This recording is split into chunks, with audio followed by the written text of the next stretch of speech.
বন্ধুরা, আপনারা কি খেয়াল করেছেন লাস্ট বেশ কয়েক বছর ধরে মিউচুয়াল ফান্ডে ইনভেস্টরের সংখ্যা কিন্তু প্রত্যেক বছর ক্রমশ বেড়েই চলেছে।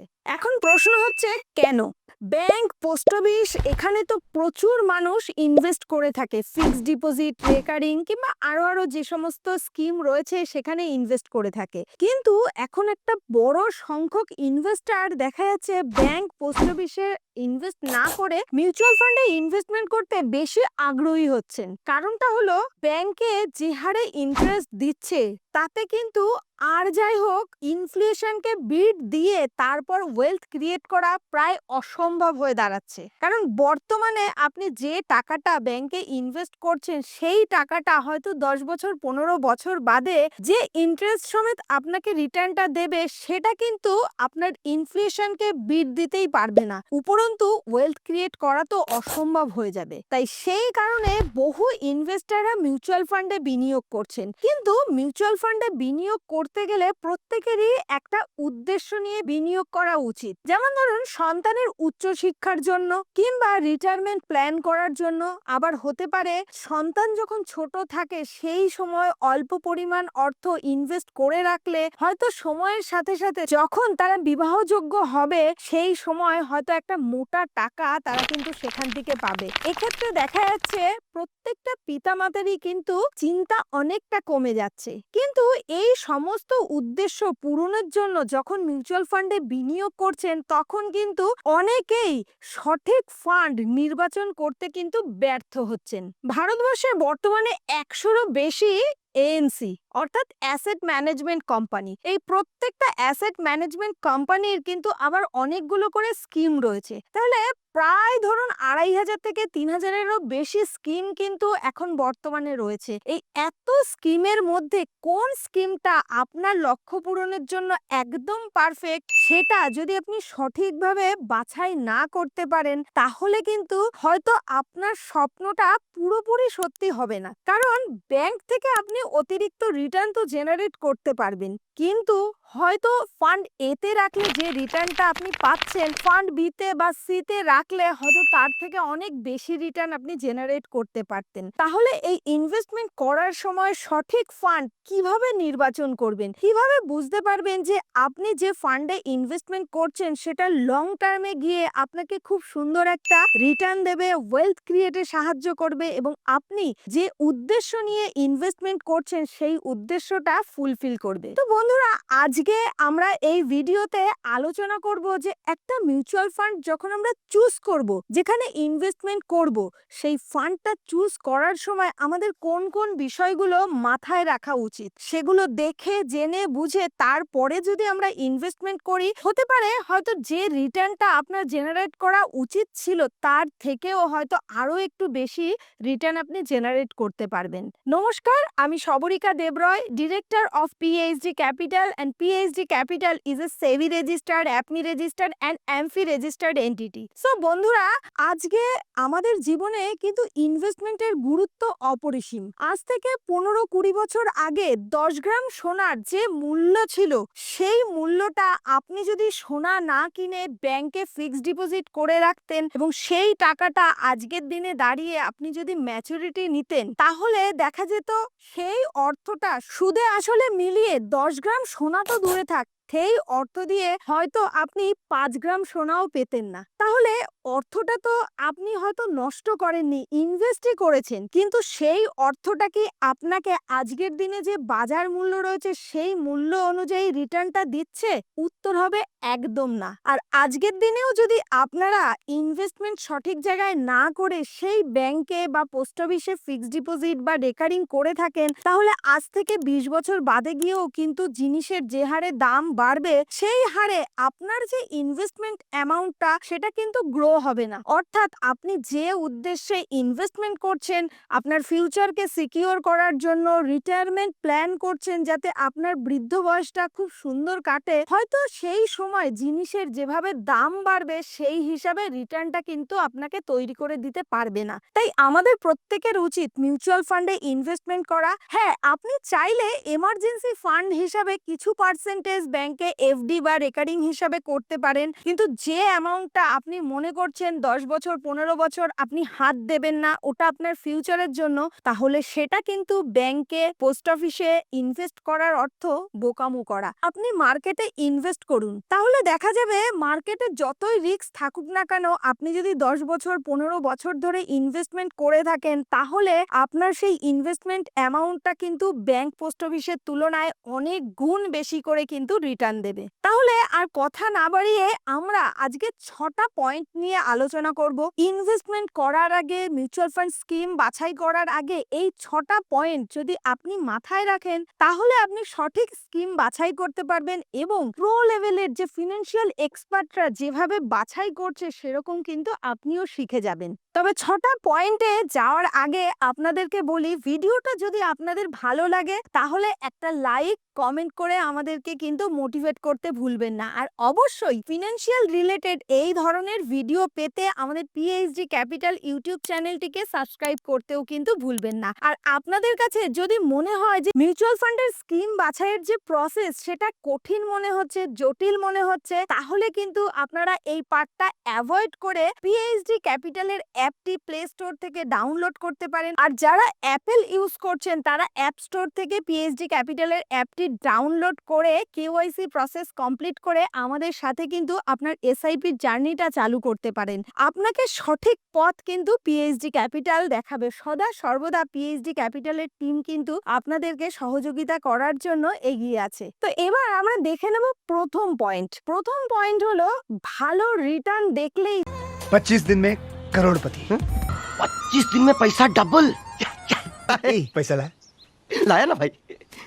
भाई अंदर बैठ गिन ले। যে সেখানেই ইনভেস্টমেন্ট করবেন এমনটা কিন্তু করবেন না। অনেকে বিনিয়োগ করার সময় সেই স্কিমের রিটার্নটা চেক করেন যে গত বছর 50% দিয়েছে কিংবা লাস্ট 2 বছরে হয়তো 30% 35% রিটার্ন দিয়েছে, আর এটা দেখেই তারা কিন্তু খুব আপ্লুত হয়ে যান যে এই ফান্ডটা ভীষণ ভালো, এই স্কিমটা আমার জন্য একদম পারফেক্ট, আর সেখানেই ইনভেস্টমেন্ট করে দেন। কিন্তু এরকম যদি শুধুমাত্র 1 বছর বা 2 বছরের রিটার্ন দেখে ইনভেস্টমেন্ট করে, কে বলতে পারে আপনার সেই স্কিমটা আগামী দিনে ইয়েস ব্যাংক বা পিএনবির মতো হবে না? কারণ অনেকেই ইয়েস ব্যাংক বা পিএনবি তে কিন্তু ইনভেস্টমেন্ট করার ফলে পরে কিন্তু আফসোস করেছিল। তাই সব সময় যখন কোনো স্কিমে ইনভেস্টমেন্ট করবেন সেই স্কিমের অতি অবশ্যই 5 বছরের সিএজিআর চেক করবেন, 5 বছরের রোলিং রিটার্নটা চেক করবেন, তারপরেই কিন্তু আপনি কনফার্ম হবেন। তবে হ্যাঁ, শুধুমাত্র যে রিটার্নটা দেখবেন তা কিন্তু নয়, এছাড়াও অনেকগুলো পয়েন্ট আমি এখন বলবো, সেগুলো প্রত্যেকটা আপনি চেক করে তারপরেই কিন্তু বিনিয়োগ করবেন। আর হ্যাঁ, এই সমস্ত পয়েন্টগুলো আপনি কোথা থেকে চেক করবেন, কিভাবে চেক করবেন, এই ভিডিওর শেষে কিন্তু আমি আপনাদেরকে বলে দেব। তাই ভিডিওটি স্কিপ না করে শেষ পর্যন্ত দেখুন। এবার পয়েন্ট নম্বর 2, অনেকে যখন রিটার্ন চেক করেন তখন তারা কিন্তু সিএজিআর এবং অ্যাবসলিউট রিটার্ন এই দুটোর মধ্যে গোলমাল করে ফেলেন। হয়তো কোনো বন্ধু আপনাকে বলল যে আমি অমুক স্কিমে ইনভেস্টমেন্ট করেছি এবং 1 বছরের মধ্যেই আমার টাকা ডবল হয়ে গেছে, আর আপনি 7-5 না ভেবেই সেই স্কিমে ইনভেস্টমেন্ট করে দিলেন। হতে পারে সে হয়তো আপনাকে অ্যাবসলিউট রিটার্ন বলেছে, সিএজিআর বলেনি। হয়তো আপনি যখন সেই স্কিমের রিটার্ন নিয়ে অ্যানালাইসিস করবেন তখন দেখতে পাবেন যে সিএজিআর রয়েছে 10%। অর্থাৎ অ্যাবসলিউট রিটার্ন দেখে কখনোই ইনভেস্টমেন্ট করা যাবে না, আমাদের লাস্ট 5 বছরের সিএজিআর দেখতে হবে। নাম্বার 3, রিস্ক না বুঝে ইনভেস্টমেন্ট করা। অর্থাৎ আপনার সামনে হয়তো দুটো রাস্তা রয়েছে, আপনি যেখানে যেতে চান সেই গন্তব্যস্থলে যেতে গেলে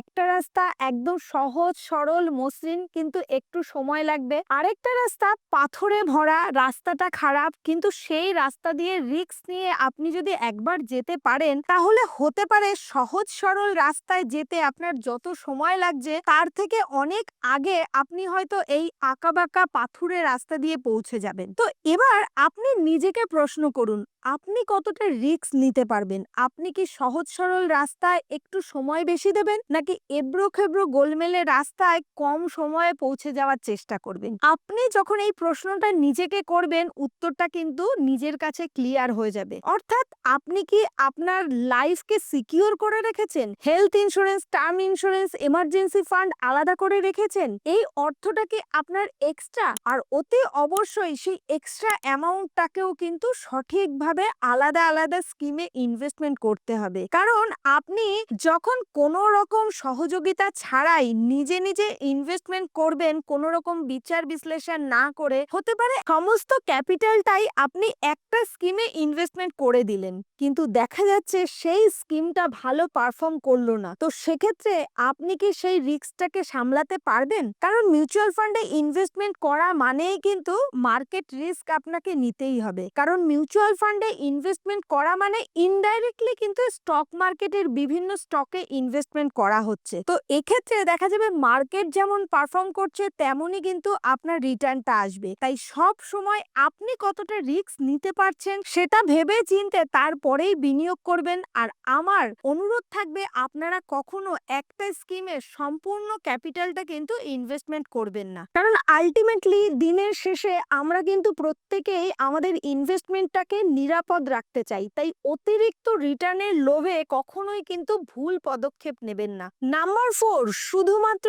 রিটার্ন দেখলে চলবে না, প্রত্যেকটা ফান্ডের মধ্যে কিন্তু রিস্কও লুকিয়ে আছে। সেই রিস্কটাকে আপনাকে সঠিকভাবে বিচার বিবেচনা করে তারপরেই কিন্তু বিনিয়োগ করতে হবে। এখানে রিস্ক মানে কিন্তু এটা নয় যে আপনি যে ইনভেস্টমেন্টটা করছেন হয়তো সেই ইনভেস্টমেন্টটা আপনার সাথে ফ্রড হয়ে যেতে পারে, কোনো এমসি মেরে দিয়ে চলে যাবে, তা কিন্তু একেবারেই নয়। এখানে রিস্কের অর্থ হচ্ছে মার্কেট সবসময় সমানভাবে পারফর্ম করে না। কোনো বছর হয়তো 10% রিটার্ন দিচ্ছে, কোনো বছর 12%, কোনো বছর 18%। তো এক্ষেত্রে কিন্তু আপনার যে ইনভেস্টমেন্ট সেই ইনভেস্টমেন্টে কিন্তু রিটার্নটা ভিন্ন হতে পারে। আর এভাবেই যখন ইনভেস্টমেন্ট করবেন প্রত্যেক বছর যে পজিটিভ আসবে তা নয়। করোনার মতো ওরকম যদি পেন্ডামিক পিরিয়ড আবারও চলে আসে, হতে পারে সে বছর আপনার ইনভেস্টমেন্ট অ্যামাউন্টটা হয়তো মাইনাস রিটার্ন দিয়েছে। তো সেক্ষেত্রে কিন্তু প্যানিক করে যাবেন না। শর্ট টাইমের জন্য যদি ইনভেস্টমেন্ট করেন আর সে বছরই আপনি যদি রিডিম করতে চান তাহলে আপনার লস। কিন্তু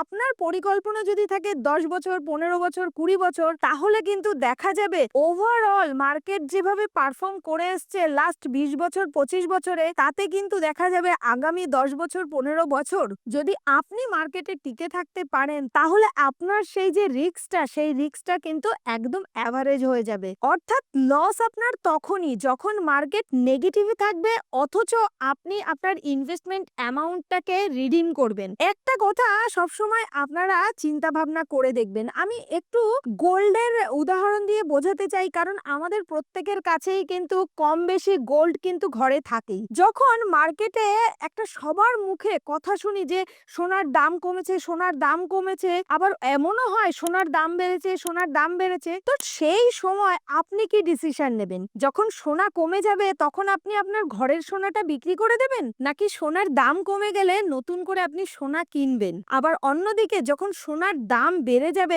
তখন আপনি কি করবেন? আপনার যদি অতি অবশ্যই সামর্থ্য থাকে কেনাটা তো খুব ভালো, কিন্তু না হলেও আপনি হয়তো চুপচাপ থাকবেন যে দেখি কদিন পরে হয়তো একটু দাম কমতে পারে। স্টক মার্কেট বা মিউচুয়াল ফান্ডের ক্ষেত্রেও কিন্তু এরকমটাই। ওগুলো কিন্তু আপনার একটা ফিনান্সিয়াল অ্যাসেট। যখন মার্কেটে পেন্ডামিক কোনো সিচুয়েশন আসবে, মার্কেট ক্র্যাশ করবে, তখন কিন্তু আপনাকে ইনভেস্টমেন্ট থেকে বেরিয়ে গেলে চলবে না। আপনার কাছে যদি এক্সট্রা কোনো মানি থাকে তাহলে চেষ্টা করুন সেই অর্থটাকেও কিন্তু স্টক মার্কেটে ইনভেস্টমেন্ট করার। তবে অতি অবশ্যই ইনভেস্টমেন্ট করার আগে আপনি যে ইনস্ট্রুমেন্টে ইনভেস্টমেন্ট করছেন সেটা কিন্তু যাচাই করে বুঝে শুনে তারপরেই ইনভেস্টমেন্ট করতে হবে। ঠিক ফিনান্সিয়াল অ্যাসেট অর্থাৎ মিউচুয়াল ফান্ডে যখন আমরা ইনভেস্টমেন্ট করছি সেটাও কিন্তু আমাদের একদম সোনার মতো অ্যাসেট। আমরা যখন দেখব মার্কেট ক্রাইসিসে রয়েছে, মার্কেট ক্র্যাশ করেছে, তখন কিন্তু আমাদের মাথা ঠান্ডা রাখতে হবে कंट्रोल मजनू।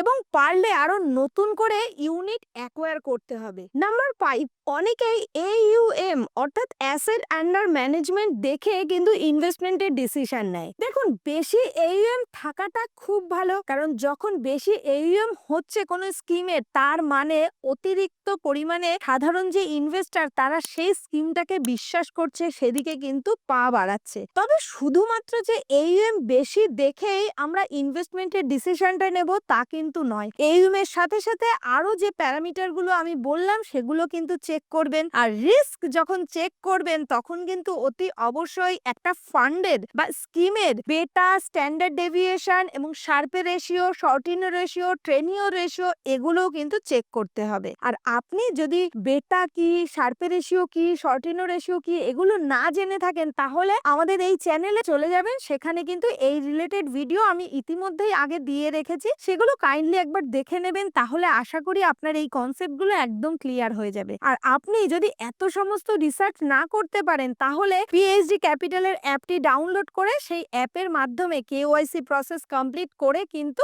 আপনি ইনভেস্টমেন্টের জার্নিটা শুরু করতে পারেন। এক্ষেত্রে আমাদের থেকে সম্পূর্ণ সহযোগিতা পাবেন। নাম্বার 6, সবসময় মনে রাখবেন জনপ্রিয়তা মানেই কিন্তু সেরা নয়। কারণ এক সময় পিএনবি, ইয়েস ব্যাংক কিন্তু ভীষণই জনপ্রিয় ছিল সাধারণ মানুষের মধ্যে। তাই কোনো বন্ধু বান্ধব, আত্মীয় স্বজনের পরামর্শে কিন্তু কখনোই ইনভেস্টমেন্ট করবেন না। ইনভেস্টমেন্ট করতে হলে অতি অবশ্যই রেজিস্টার্ড কোনো পার্সনের থেকে কিন্তু পরামর্শ নেবেন, তারপরেই ইনভেস্টমেন্ট করবেন। আর আপনি যদি মনে করেন নিজে অ্যানালাইসিস করবেন তাহলে এই যে সমস্ত পয়েন্টগুলো বললাম এগুলো অতি অবশ্যই আপনি একবার বিচার বিবেচনা করে দেখবেন, অ্যানালাইসিস করে দেখবেন, তারপরেই বিনিয়োগ করবেন। আর এই সমস্ত প্যারামিটারগুলো যেখানে গিয়ে চেক করবেন সেটা হচ্ছে moneycontrol.com ওয়েবসাইটে গিয়ে সেখানে এমএফ বলে যে সেগমেন্ট রয়েছে সেখানে ক্লিক করে কিংবা ওপরে সার্চ বাটনে আপনি যে স্কিমে ইনভেস্টমেন্ট করতে চান সেই স্কিমের নাম লিখে সার্চ করলে কিন্তু আপনার সামনে ডিটেল চলে আসবে। তো সেক্ষেত্রে আপনি স্কিমের 5 বছরের সিএজিআর দেখতে পারেন, রোলিং রিটার্ন দেখতে পারেন, beta, standard deviation, Sharpe ratio, Treynor ratio এই সমস্ত প্যারামিটার গুলো চেক করুন এবং তারপরেই আপনার ইনভেস্টমেন্টের ডিসিশন নিন। আর অতি অবশ্যই মনে রাখবেন যে কোনো একটা স্কিমে আপনার সম্পূর্ণ ক্যাপিটাল কিন্তু ইনভেস্ট করবেন না, কারণ স্টক মার্কেট এবং মিউচুয়াল ফান্ড মানেই কিন্তু রিস্কি প্রোডাক্ট। রিস্ক এখানে আছে, চেষ্টা করুন ডাইভার্সিফাই করে রাখতে আপনার পোর্টফোলিওকে এবং অতি অবশ্যই দীর্ঘ সময় ধরে ইনভেস্টমেন্টের লক্ষ্য যদি থাকে তবেই আপনি মিউচুয়াল ফান্ডে ইনভেস্টমেন্ট করুন। তা না হলে যদি মনে করেন যে 1 বছর 2 বছরের জন্য ইনভেস্টমেন্ট করবেন তাহলে মিউচুয়াল ফান্ড কিন্তু ভীষণ রিস্কি, সেক্ষেত্রে অ্যাভয়েড করাই ভালো। কারণ ইনভেস্টমেন্ট মানেই শুধুমাত্র সেটা কিন্তু অর্থের ব্যাপার নয়, এটা আমাদের স্বপ্ন পূরণের বিষয়, এটা আমাদের ভবিষ্যৎকে সুরক্ষিত করার বিষয়। আপনি কি এর আগে কখনো মিউচুয়াল ফান্ডে কোনো ভুল সিদ্ধান্ত নিয়েছেন যার জন্য আপনি আজকে আফসোস করছেন? কমেন্ট সেকশনে কিন্তু জানাতে ভুলবেন না। আর আজকের এই ভিডিও থেকে আপনি কি কি শিখতে পারলেন, কোন পয়েন্টটা আপনার সব থেকে ভালো লেগেছে তা কিন্তু আমাদের কমেন্ট সেকশনে জানাতে ভুলবেন না। আমি নিজে অতি অবশ্যই কমেন্টগুলো পড়বো এবং তার রিপ্লাই দেব। তো বন্ধুরা ভালো থাকবেন, সুস্থ থাকবেন, দেখা হবে পরবর্তী কোনো ভিডিওতে।